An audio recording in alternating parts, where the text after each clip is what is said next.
अब 12 वर्ष की पुनः प्रतीक्षा, चिर प्रतीक्षा। और 12 वर्ष में जब अर्जुन लौटे तब अर्जुन अकेले नहीं लौटे। उस 12 वर्ष के वनवास काल में अनेक अनेक राजकन्याओं से अर्जुन ने विवाह किया। और कहते हैं जब 11वां वर्ष पूर्ण हुआ तो द्वारिकाधीश आए द्रौपदी के निकट कुछ काल द्रौपदी के संग व्यतीत करने। जब 11वां वर्ष पूर्ण हुआ, पर अकेले नहीं आए। क्या सूचना लेकर आए? सूचना ये लेकर आए कि अर्जुन का विवाह किसी परिस्थिति के चलते मैंने सुभद्रा से कराया है। अनेक अनेक राजकन्याओं से विवाह की बात तो द्रौपदी जान गई थी। देवर्षि नारद समय समय पर आकर सूचना देते रहते थे। अच्छा, नारद जी क्या है? ठाकुर जी का मन है। जब जब द्रौपदी कुछ अधिक चिंतन करने लगती तब देवर्षि नारद आकर कोई सूचना दे देते कि अमुक राजकन्या से उनका विवाह हो गया, आप यहाँ बैठी प्रतीक्षा कर रही हैं। और वहां उन्होंने उनसे विवाह किया, ऐसी भेंट मिली, ऐसे वस्त्र आभूषण, ऐसी सुंदर सुंदर भेंट। आप तो तैयारी करिए, 12 वर्ष बाद जब लौटेंगे तो जाने क्या क्या लेकर लौटेंगे। पहले जब समय आया तो श्री कृष्ण की इच्छा देखिए, और जब 12 वर्ष के पश्चात लौट रहे हैं तो सुभद्रा के संग विवाह करके सुभद्रा को संग लेकर लौट रहे हैं। और सुभद्रा कैसी है? अरे वो श्री कृष्ण की भगिनी है, रूप में, गुण में। उसके सन्मुख कौन होगा, कौन हो सकता है? वो कोई और नहीं, वो साक्षात योग माया है। रूप में, गुण में उसके जैसा कौन हो सकता है? क्या मैं उसकी दासी बनने योग्य भी हूं? द्रौपदी के मन में जाने कैसे कैसे विचार आने लगे। और अर्जुन आए, जब 12 वर्ष के बाद अर्जुन लौटे सुभद्रा को संग लेकर, तो जाने क्या क्या था द्रौपदी के मन में। और मैं जब कभी इस चरित्र का चिंतन करता हूं तो मुझे लगता है कि कैसा होता है एक नारी का मन, और कैसे एक नारी के हृदय को श्री कृष्ण ने बनाया अपना खिलौना खेलने के लिए। और मन चाहा खेल उससे खेला, मन चाहा खेल उससे खेला। पर आज हजारों सहस्रों वर्ष के पश्चात आप और मैं श्रद्धा से नत होकर यदि इस चरित्र का चिंतन कर रहे हैं तो इसी कारण कि श्री कृष्ण ने इस हृदय को अपना खिलौना बनाया खेलने के लिए। तो श्री कृष्ण की लीला में सहयोगिनी हुई, अपने जीवन के प्रत्येक सुख का उत्सर्ग करके धर्म की रक्षा के लिए, युग परिवर्तन के लिए, अपने प्रभु, अपने इष्ट आराध्य की इच्छा के प्रति अपना सर्वात्म समर्पण करने को प्रस्तुत हुई। इसी कारण आज इनकी चर्चा हो रही है।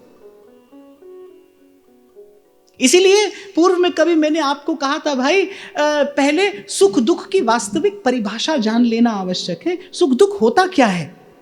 आपकी मेरी सुख दुख की परिभाषा भी कच्ची है, त्रुटिपूर्ण है, झूठी है।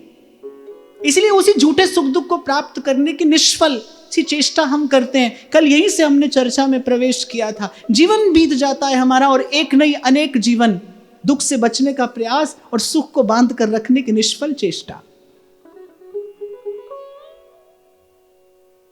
और या इस धरातल पर जब जीवन यापन करते हैं हम, तो चलते चलते कहां पहुंच जाते हैं कि स्वार्थ के वशीभूत होकर, धर्म अधर्म, नीति अनीति, हित अहित, सब कुछ भूलकर केवल और केवल स्वार्थ में पड़कर, पाप संचित करते हैं, अपने लिए ताप संचित करते हैं। और वो पाप ताप और अंतर का मैल बनकर, विक्षेप बनकर हमें भगवत चरणों से विमुख कर देता है। और भगवान की विस्मृति सब दुखों का मूल है। भगवत विस्मृति ही सब दुखों का मूल है। विपद विस्मरणम विष्णोः संपन्नारायण स्मृति। विपद विस्मरणम विष्णु संपन्न नारायण स्मृति। कह हनुमंत विपत्ति प्रभु सोई, जब तब सुमिरन भजन न होई, जब तब सुमिरन भजन न होई। आगे बढ़ने से पहले मैं आपसे पूछूं, कभी आपने विचार किया है, कभी आपने जानने की चेष्टा की है कि हमसे सहज भजन क्यों नहीं हो पाता, हमसे सतत भजन क्यों नहीं हो पाता? क्या कारण है? कौन सा ऐसा विक्षेप है, ऐसी कौन सी बाधा है जो अनेक अनेक प्रयास और प्रयत्न के बाद भी दूर नहीं हो पा रही? सतत भजन में, सहज भजन में बाधा क्या है? केवल स्वार्थ बाधा है। मैंने कहा ना, जब परिभाषा झूठी हो सुख दुख की और उसी को प्राप्त करना जीवन का लक्ष्य हो जाए, उद्देश्य हो जाए। अब अगर कोई धन और संपत्ति को सुख समझने लगे तो उसका लक्ष्य ही गलत है, दोषपूर्ण है। और जिसका लक्ष्य ही दोषपूर्ण है, उसकी यात्रा सन्मार्ग कैसे प्राप्त करेगी? जिसका लक्ष्य ही अनुचित हो, वो उचित मार्ग पर कैसे चलेगा? जो धन संपत्ति, मान पद प्रतिष्ठा, इसे ही संसार का सुख समझता हो, तो वो तो भाई गलत दिशा में अवश्य जाएगा। उसका गलत दिशा में जाना तय है, निश्चित है। जैसे ही खबर पड़ती है इन संतों की कृपा से कि सच्चा सुख प्रभु के चरणों का स्मरण है, तभी तो जीवन सही दिशा में आगे बढ़ता है। जब लक्ष्य सही होता है तभी तो दिशा सही होगी। और मैं तो आपसे कई बार कहता हूं भाई, गति आपकी कम हो अधिक हो चिंता की बात नहीं, दिशा सही होनी आवश्यक है।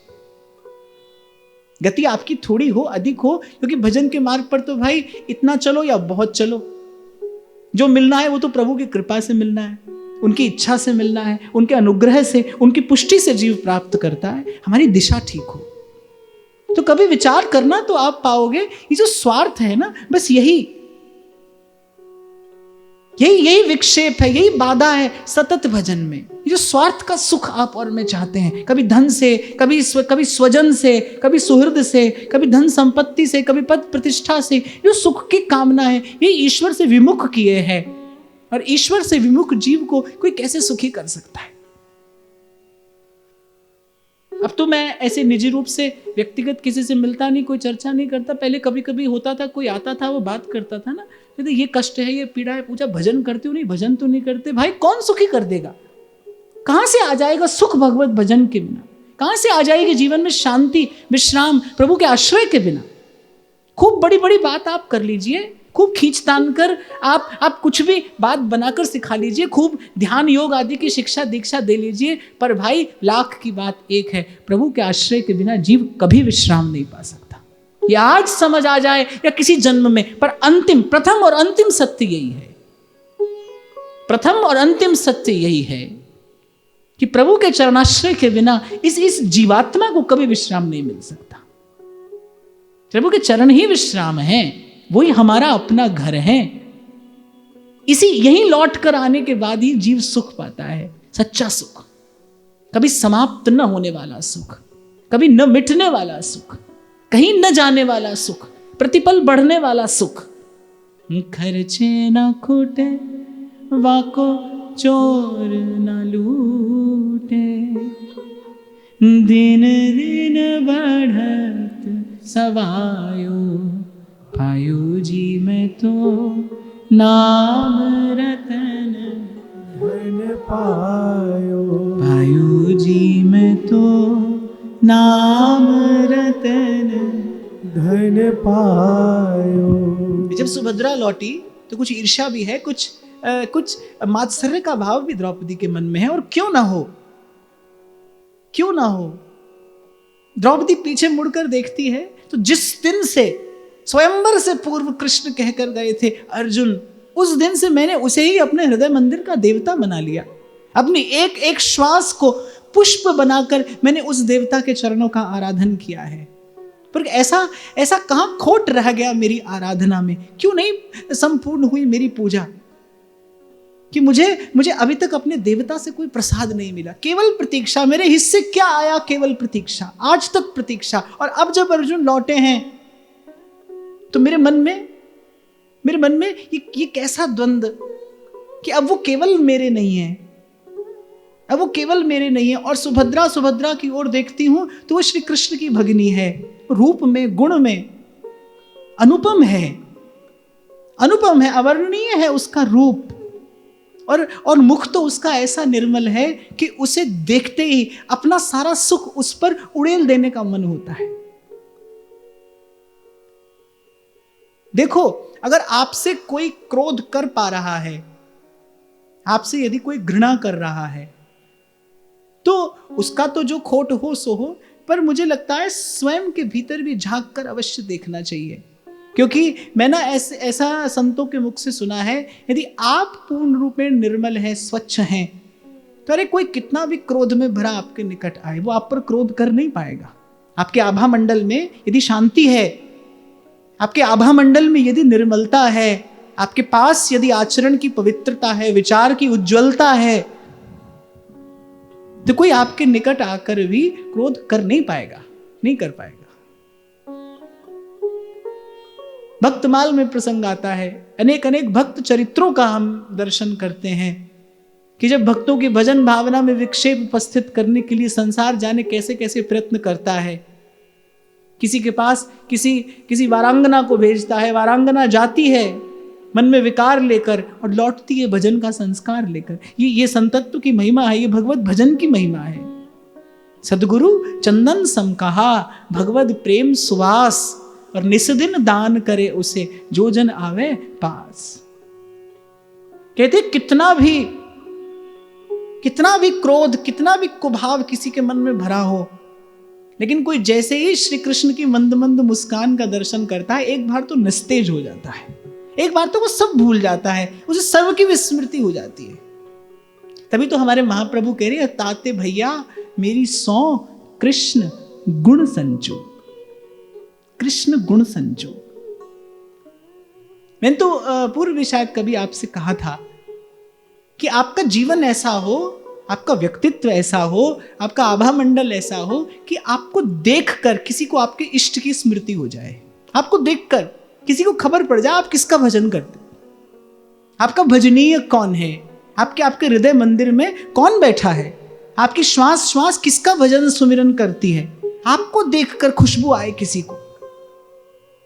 गुलाब से खुशबू आती है ना, जैसे कमल और केतकी अपनी सुवास प्रसारित करते, ऐसे ही भगवान का भक्त भी होता है भाई। उसके हृदय में, जहां के हिय में बसत हैं तीन लोक के नाथ, जिसके हृदय में त्रिलोकी नाथ बैठे हैं, सकल ऐश्वर्य माधुर्य के निधान प्रभु बैठे हैं, उसके जीवन पुष्प से कैसी सुवास आनी चाहिए, कैसी खुशबू आनी चाहिए। यहां भी वो जो रही सही सुख की आशा थी, श्री कृष्ण ने उसका भी त्याग कराया, श्री कृष्ण ने उसका भी त्याग करा दिया। कहते कि अब धीरे धीरे द्रौपदी को लगने लगा कि ना, अपने सुख की आशा करना व्यर्थ है, अपने सुख के लिए कोई भी संकल्प करना निष्प्रयोजन है। अच्छा देखो, ये द्रौपदी की भक्ति, कि ये सब घट जाने के बाद द्रौपदी श्री कृष्ण के विधान में दोष नहीं खोजती। द्रौपदी कहती है, इस पीड़ा का कारण क्या था, मैं अपने सुख का संकल्प कर रही थी, अर्थात मेरा समर्पण झूठा था। जब मैं समर्पण के धर्म पर खरी नहीं उतरी, तो मेरे लिए सुख का विधान विधाता कैसे करेगा। मैंने श्री कृष्ण के चरणों में वो 2 नीले गुलाब निवेदन करते हुए संकल्प लिया था। वो जो वन पुष्पों की बनमाल मैंने पिरोई थी और मेरे अश्रु उसमें 7 गूंथे थे, वो जब श्री कृष्ण के उन पावन पाद पद्मों पर मैंने निवेदन की, तब मैंने संकल्प कर दिया था कि मेरा जीवन आपका हुआ, मेरी एक एक श्वास के स्वामी आप हैं। उसके पश्चात भी मैंने अपने सुख की आशा की, उसके पश्चात भी मैंने अपने सुख का संकल्प किया, मेरा समर्पण पूर्ण नहीं था, इसी कारण जीवन में दुख आया। ऐसा लगा कि जैसे किसी ने आवरण भंग कर दिया हो द्रौपदी के सन्मुख से, जैसे सुख दुख का वास्तविक स्वरूप द्रौपदी को समझ में आने लगा हो, कि मैं जिसे सुख समझ रही थी वो कुछ और था। मुझसे धर्म पालन नहीं हो पाया, मैं समर्पित नहीं हो पाई। कौन कह रहा है? जिसकी एक एक श्वास समर्पित है, जिसने उफ तक नहीं की। कैसी कैसी विपदा आ पड़ी। कौन स्त्री होगी जो ये स्वीकार कर पाएगी कि 5 पुरुषों से तुम्हें विवाह करना है? वरवरण्य कृष्णा, याज्ञसेनिक द्रौपदी, द्रुपद राज नंदिनी पांचाली, आर्यवर्त की सबसे श्रेष्ठ नारी स्वयंवरा, जिसे स्वयंवर का अधिकार शास्त्र ने दिया, गुरुजनों ने दिया, और उसे कान में यह सुनना पड़ा कि 5 पुरुषों से तुम्हें विवाह करना होगा।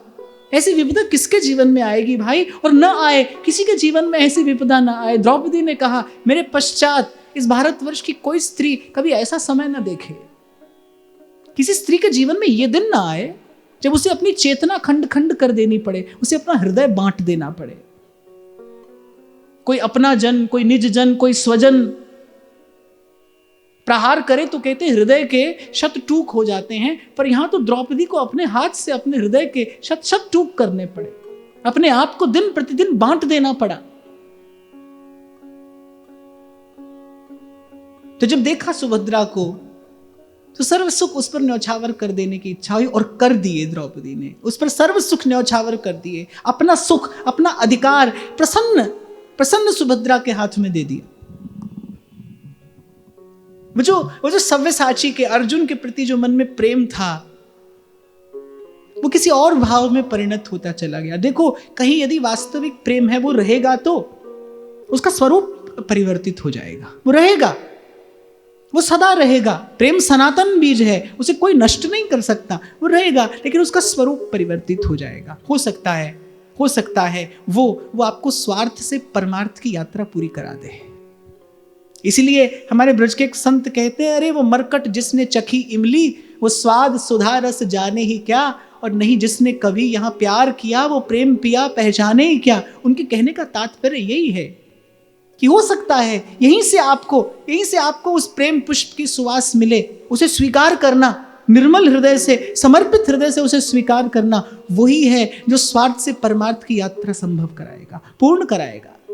और द्रौपदी ने अपने भीतर ये अद्भुत परिवर्तन होते देखा कि जब लौट कर आए अर्जुन सुभद्रा के साथ, तो द्रौपदी ने मन में विचार किया कि मैं आज तक अपने सुख की आशा लिए बैठी थी, मैं अपने ही सुख की कल्पना किए बैठी थी। कहाँ रहा मुझ में समर्पण, कहाँ खरी उतर पाई मैं अपने दिए हुए वचन पर।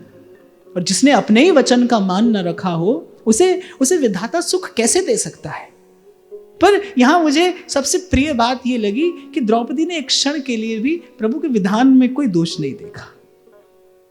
उस दिन मैं आपसे कह रहा था ना, यदि भजन का सुख लेना है, भजन करना है एक बात है, लेकिन यदि भजन का सुख लेना है तो आपको संतोष का आधार चाहिए। तूने मेरे मालिक बहुत कुछ दिया है, तूने मेरे मालिक बहुत कुछ दिया है, तेरा शुक्रिया है, तेरा शुक्रिया है। और अगर कहीं इस आधार पर आप खड़े हैं तब समझना अब हम ठीक दिशा में आगे बढ़ पाएंगे, नहीं तो नहीं होगा भाई। अच्छा देखो, ये जितना भी दोष, विक्षेप, संशय, द्वंद्व, दुविधा, ये जो आपके भीतर उत्पन्न होता है ना, इसका कारण क्या है? जब दृष्टि संसार की ओर जाती है। दृष्टि प्रभु की ओर रहे तो आनंद ही आनंद है। रण क्षेत्र में, कुरुक्षेत्र में जब तक अर्जुन की दृष्टि सारथी के स्थान पर बैठे श्री कृष्ण की ओर थी, वो चिंता मुक्त थे। और जैसे ही श्री कृष्ण ने कहा अर्जुन देख सामने, और जैसे ही अर्जुन ने सामने देखा, अर्जुन चिंता मग्न हो गए, मोआकुल हो गए, व्याकुल हो गए। मैं कई बार इस स्थिति का विचार करता हूं, क्या अर्जुन जानते नहीं थे मुझे किससे युद्ध करना है, मेरे सामने कौन होगा? अरे योद्धा जब अपने घर से शक्ति का आराधन करके निकलता है, उसे खबर होती है ना कि शत्रु के स्थान पर कौन खड़ा होगा। अर्जुन भी जानते थे कि मेरे सन्मुख कौन होगा, पर ये सन्मुख जाते ही क्या हुआ? जैसे ही श्री कृष्ण ने कहा देख अर्जुन एक बार शत्रु सेना पर दृष्टि डाल, और कहते जैसी दृष्टि डाली शत्रु सेना पर दृष्टि पड़ी, शत्रु सेना पर दृष्टि पड़ी नहीं, श्री कृष्ण पर से दृष्टि हटी। और जैसे ही श्री कृष्ण पर से दृष्टि हटी, द्वंद्व, दुविधा, मोह, व्याकुल अर्जुन, कैसी स्थिति अर्जुन की हुई? लथपथ गात हो गया, हाथ से धनुष छूट गया। एक स्थान पर तो श्री कृष्ण ने फटकार कर कहा अर्जुन से, क्लीब शब्द का प्रयोग किया कि कैसा नपुंसकों का सा आचरण करता है तू, क्यों क्षत्रिय धर्म से विमुख हो रहा है। ऐसी स्थिति अर्जुन की हो गई। कारण क्या है? प्रभु से दृष्टि हटी। आप और मैं भी जब अपने आसपास यहां वहां दाएं बाएं देखते हैं ना, तो प्रभु से दृष्टि हट जाती है। फिर मन में दोष आता है, मन में विकार आता है, मन में संशय आता है, अनेक द्वंद्व दुविधाएं उठकर खड़े हो जाते हैं, और जीव भगवत चरणारविंद से विमुख हो जाता है। इसलिए मैंने आपसे कहा भाई कि भजन का सुख कब है?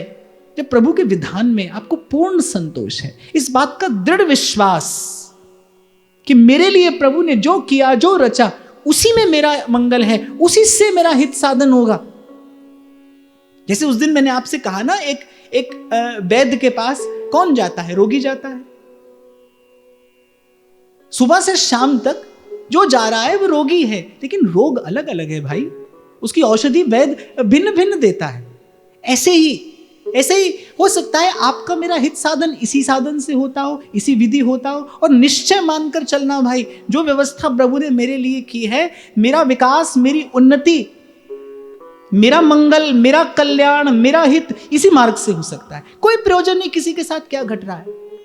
मैंने सदा आपसे कहा, आप भिन्न हैं भाई, आपकी वृत्ति, आपका प्रारब्ध, आपका संस्कार, आपकी जीवन यात्रा अलग है।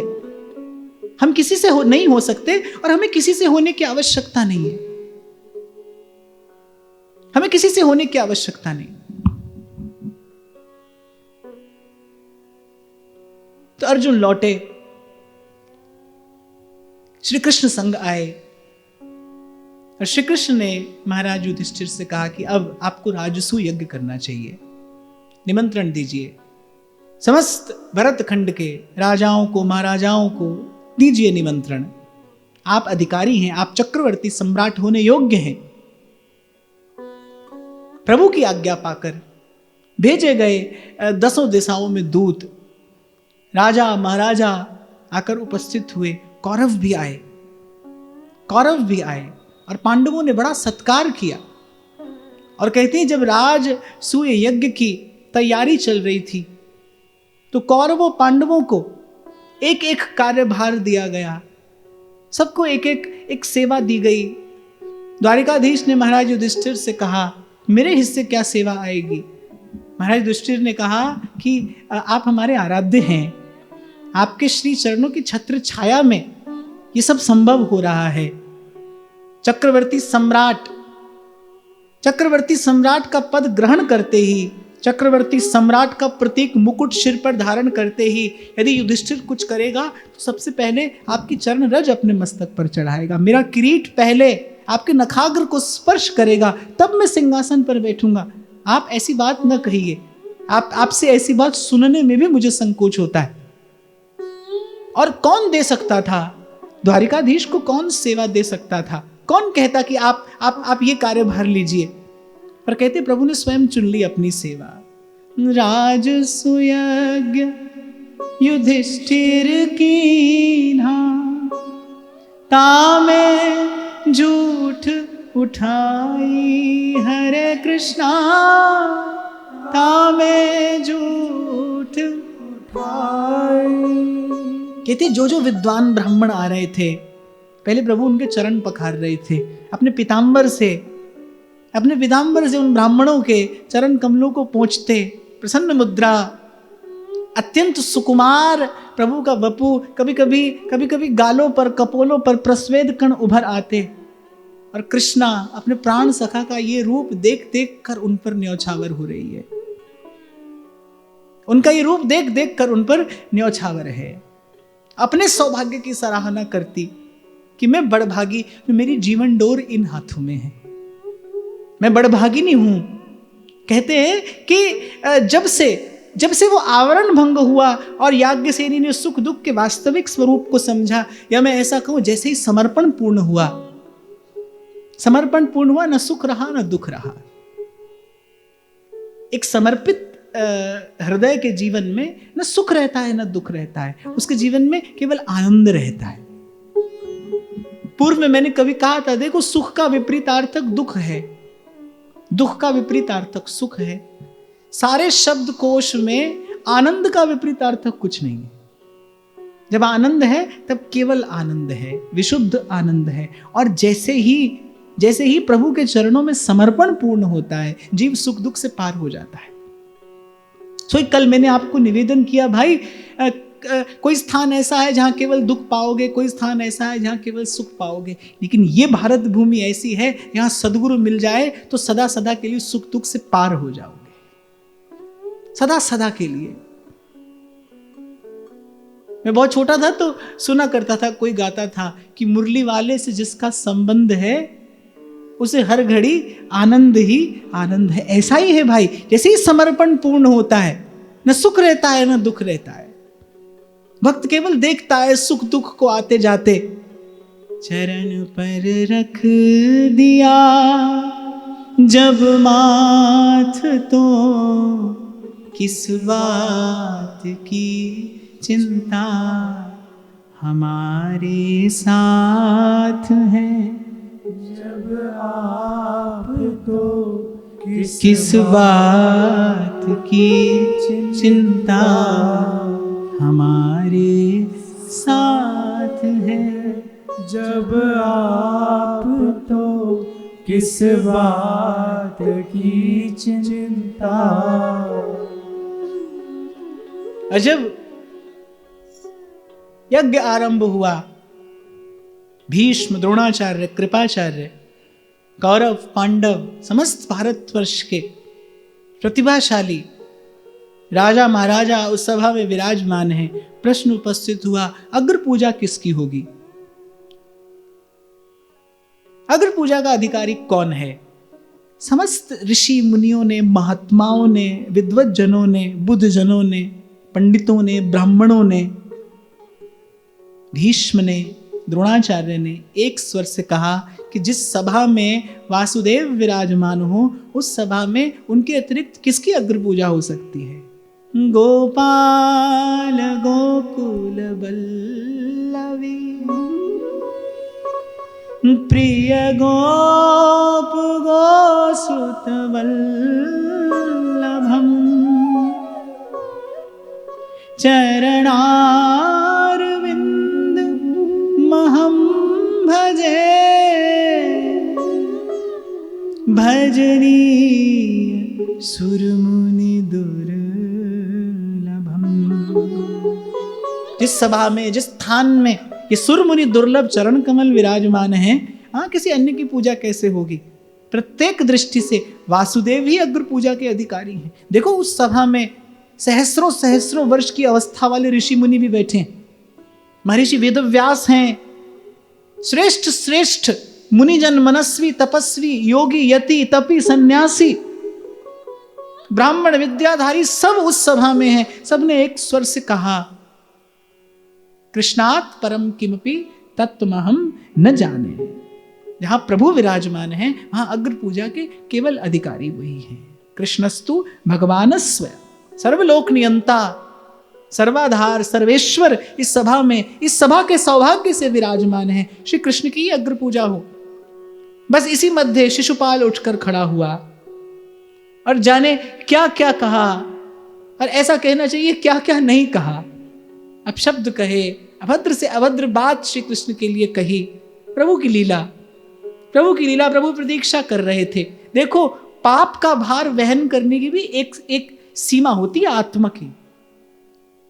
एक सीमा से अतिरिक्त आपकी आत्मा पाप का बोझ भी वहन नहीं कर पाती। बस उसके पाप की सीमा का अतिक्रमण हुआ। प्रभु ने अपने सुदर्शन चक्र से शिरोच्छेद किया और कहते यज्ञ की वेदी में जाकर शिशुपाल का वो मस्तक पड़ा। और जैसे ही ये लीला पूर्ण हुई, प्रभु की सुकुमार उंगली से कुछ रक्त कण छल छला गए। अब राजसूय यज्ञ हो रहा है। कहते द्वारिका की पट्ट महिषियां भी उसमें अतिथि हैं। महारानी रुक्मिणी, महारानी सत्यभामा, वो भी उस राजसूय यज्ञ में उपस्थित हैं। और इसमें महाराज श्री अपने परम श्रद्धेय श्री राजेश्वरानंद जी महाराज 4 पंक्तियां बड़ी सुंदर सुनाया करते थे। इसी प्रसंग में मुझे बड़ी प्रिय लगी उनकी पंक्तियां। उन्होंने कहा, शोक सत्यभामा कियो रुक्मिणी रोई धाय। जब प्रभु की उंगली से रक्त कण छलछलाते देखे ना, शोक सत्यभामा कियो रुक्मिणी रोई धाय। बांधन को पट खोजती, पटरानी अकुला कर कुछ पट कुछ चीर वस्त्र खोज रही हैं। तब लग देवी द्रौपदी, जूं देखे यदुवीर, अंगुरी बांधन को तुरत, चीरो अपनो चीर। पूजा में बैठी हैं वो महाराज युधिष्ठिर की अर्धांगिनी है। वो पूजा में वो मंगल वस्त्र धारण कर कर बैठी हैं और कह रहे मंगल वस्त्र का फटना अशकुन होता है। उसी मंगल वस्त्र को तुरंत फाड़ कर वो देखो वो श्री रुक्मिणी और श्री सत्यभामा तो यहां वहां चीर खोज रही हैं, पर द्रौपदी ने विचार नहीं किया। तब लग देवी द्रौपदी, जूं देखे यदुवीर, अंगुरी बांधन को तुरत, चीरो अपनो चीर। और कहते हैं श्री कृष्ण की महिमा के संबंध में जो सबसे पहली बात द्रौपदी के कान में पड़ी थी कि वो क्या थी, कि वो एक हाथ से लेते हैं और सहस्रों हाथों से प्रतिदान करते हैं। वो एक हाथ से लेते हैं और हजारों हाथों से लौट आते हैं। जीव अपनी सामर्थ्य से देता है, प्रभु अपनी सामर्थ्य से देते हैं। अपना हरि है हजार हाथ वाला, वो सहस्रों हाथों से प्रतिदान करते हैं। और कहते हैं कि द्रौपदी ने तो किंचित विचार नहीं किया। वो मंगल वस्त्र है, उसका फटना अशकुन है। महारानियां यत्र तत्र चीर खोजती रही, पर द्रौपदी ने तो इतनी देर में वो चीर फाड़ा और दौड़ कर गई और द्वारिकाधीश की उंगली में लपेट दिया। प्रभु ने कहा कि अरे कृष्णा, ये क्या किया, ये क्या किया? ये पूजा में ओढ़ कर बैठा जाने वाला ये अभिमंत्रित वस्त्र, ये मंत्रों से पवित्र किया हुआ वस्त्र, ये अभिमंत्रित वस्त्र, इसे क्यों फाड़ा? ये तो अपशकुन हुआ। और द्रौपदी क्या उत्तर देती है? प्यारे घनश्याम यदि काम आवे आपके, काढ़ दूं नसों को, ये तो रेशम के धागे हैं। प्यारे घनश्याम यदि काम आवे आपके, काढ़ दूं नसों को, ये तो रेशम के धागे। धागे साधारण कौन इनका यूं मोल करे। और धागे भी साधारण है, धागे साधारण कौन इनका यूं मोल करे। न दुल्हन के जोड़े न दूल्हे के बागे। फिर कहती है, फिर भी कहा प्रभु ने कि अरे ये वस्त्र फाटना ठीक नहीं था। उत्तर देती है द्रौपदी, मैंने ना फाड़ो चीर, मैंने नहीं फाड़ा, मैंने ना फाड़ो चीर, पीर देख अधीर हो। आपकी पीड़ा देखकर ये वस्त्र अधीर हो उठा। मैंने नहीं फाड़ो चीर, पीर देख अधीर हो। धागे ही स्वयं नाथ चीर छोड़ भागे हैं। ये धागे स्वयं ये चीर छोड़कर भागे हैं आपकी ओर। मैंने ना फाड़ो चीर, पीर देख अधीर हो। ये धागे स्वयं नाथ चीर छोड़ भागे हैं।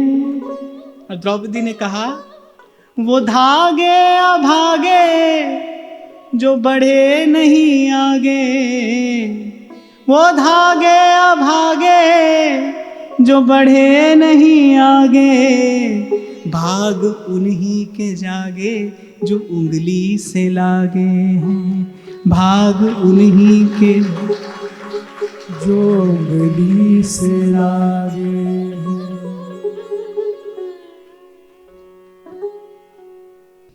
देख अधीर भय। ये धागे ही स्वयं नाथ चीर छोड़ भागे हैं, और वो धागे हैं अभागे जो बढ़े नहीं आगे, भाग उन्हीं के जागे जो उंगली संग लागे। वो नन्हा सा चीर, वो द्रौपदी के हिस्से का सुख जो उस समय द्रौपदी ने न्यौछावर किया, और कहते नेत्र छलक आए प्रभु के, प्रभु के नेत्र सजल हो गए। ऐसा भोला, ऐसा निर्मल भाव देखकर वहां पट्टमहिषियां विचार करती रह गई, वस्त्र खोजती रह गई। और द्रौपदी ने मंगल अमंगल हित अहित कुछ ना विचारते हुए उसी क्षण, इससे पहले वो रक्त कण भूमि पर गिरता, द्रौपदी ने चीर कर वो अपना चीर बांध दिया द्वारिकाधीश की उंगली पर, और कह रहे प्रभु के नेत्र छल छला गए, और कहा कृष्णा स्मरण रखना, इसका प्रतिदान कृष्ण अवश्य करेगा। ये साधारण भेंट नहीं है, ये साधारण भेंट नहीं है, ये अमूल्य भेंट है। मैं इसका ऋण बहुत समय तक अपने माथे रख नहीं पाऊंगा। तेरी माया का न पाया कोई पार, की लीला तेरी तू ही जाने, तेरी माया का न पाया कोई पार, की लीला तेरी तू ही जाने। कृष्णा, ये अमूल्य उपहार तूने दिया, और ये उपहार नहीं, ये तो ऋण हुआ मुझ पर, क्योंकि उपहार देने योग्य कोई अवसर उपस्थित नहीं था, और ये करना तेरा कर्तव्य नहीं था।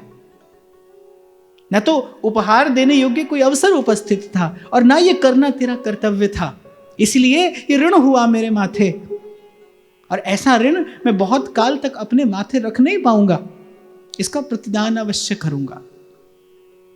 राजसूय यज्ञ प्रभु ने अपनी छत्र छाया में पूर्ण कराकर महाराज युधिष्ठिर को इंद्रप्रस्थ के राजपद पर अभिषिक्त किया, चक्रवर्ती सम्राट हुए।